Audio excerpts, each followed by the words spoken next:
Praise the Lord. இன்னைக்கு நம்ம பார்க்க போற வசனம் 2 கொரிந்தியர் 12ஆம் அதிகாரம் 9ஆம் வசனம்.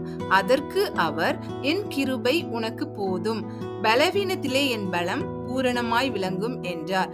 இந்த வசனத்தை பார்க்கும்போது பால் ஏசப்பா கிட்ட சொல்றாங்க, எனக்கு இந்த மாதிரி ஒரு பலவீனம் இருக்கு ஏசப்பா, அதை நீங்க எப்படியாவது நீக்கிடுங்க அப்படின்னு பால் ஏசப்பா கிட்ட கேக்குறாங்க.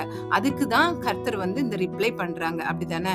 அதை பார்க்கும்போது நம்ம ஒரு எக்ஸாம்பிள் நம்ம பைபிள்ல இருந்து பார்க்கலாம். லைக் மோசஸ் ஏசப்பா சொல்றாங்க, நீ இந்த எகிப்து ஜனங்களை எகிப்துல இருக்கிற ஜனங்கள் இஸ்ரவேல நீ வழி நடத்தணும் அப்படின்னு சொல்லும்போது மோசஸ் சொல்றாங்க, ஏசப்பா என்னால இந்த இந்த காரியத்தை பண்ண முடியாது ஏசப்பா, உங்களுக்கே தெரியும்ல எனக்கு என்னோட வாய் பேசக்கூடிய சக்தி, அதாவது திக்கி திக்கி நான் பேசுவேன், நான் எப்படி இதை லீட் பண்ண முடியும் அப்படின்னு அவங்க ரொம்ப அவங்களுடைய கன்சர்னை ஏசப்பா கிட்ட சொல்றாங்க.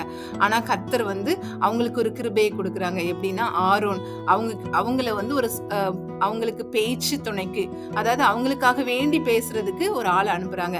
அதே மாதிரிதான் நம்மளுடைய வாழ்க்கையில நிறைய பலவீனங்கள் காணப்படலாம். நம்மளுக்கு நம்ம யோசிக்கலாம், ஏசப்பா என்னால இது செய்ய முடியலையே, ஏசப்பா எனக்கு என் குழந்தைக்கு இந்த ப்ராப்ளம் இருக்குதே, என்னுடைய லைஃப்ல இந்த மாதிரி ஒரு ட்ரபிள் இருக்குதே, என் லைஃப்ல இவ்வளோ டிலே ஆகுதே, இது எனக்கு ஒரு பலவீனமா இருக்குதே ஏசப்பா அப்படின்னு நிறைய காரியங்கள் நமக்கு பலவீனமா காணப்படலாம். ஆனா கர்த்தர் சொல்றாங்க, என் கிருபை உனக்கு போதும். அதனால நம்ம என்ன பண்ணணும்னா, ஏசப்பா இந்த பலவீனம் எனக்கு காணப்பட்டாலும் ஏசப்பா நீங்க உங்களுடைய கிருபை எனக்கு தாங்க அப்படின்னு அவரோடு கேட்கும் போது, எப்படி பால்க்கு அவங்களுடைய பலவீனத்துல அவருடைய பலன் பூரணமாய் விழுந்தது, அதே மாதிரி நம்மளுடைய வாழ்க்கையிலும் சரி, கர்த்தர் பெரிய காரியங்களை செய்ய வல்லவராய் இருக்கிறார். அவருடைய கிருபை நம்மளுடைய வாழ்க்கையில் இருக்கும்போது நம்மளால முடியாத காரியங்கள், நம்ம நினைக்கிறதற்கு மேலாக கர்த்தர் செய்ய வல்லவராய் இருக்கிறார். எப்படி மோசஸ அவருடைய திக்கான வாய் பேச முடியாத ஒரு சிச்சுவேஷன்லயும் கர்த்தர் அவ்வளோ பெரிய ஜனங்களை வழிநடத்த கிருபையை கொடுத்தாரோ, அதே கிருபையை இப்பொழுதும் கர்த்தர் கொடுக்க வல்லவராய் இருக்கிறார்.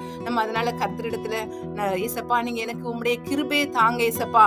நம்ம எல்லா விதத்திலயும் வீக்கா இருக்கலாம், நமக்குன்னு ஒரு ஸ்ட்ராங் பாயிண்ட் எதுவுமே இல்லாம இருக்கலாம், நமக்கு ஹெல்ப் பண்றதுக்கு யாருமே இல்லாம இருக்கலாம். ஆனா கர்த்தர் நினைத்தால், கர்த்தருடைய கிருபை இருந்தால் நம்ம எந்த காரியத்தையும் செய்ய முடியும்.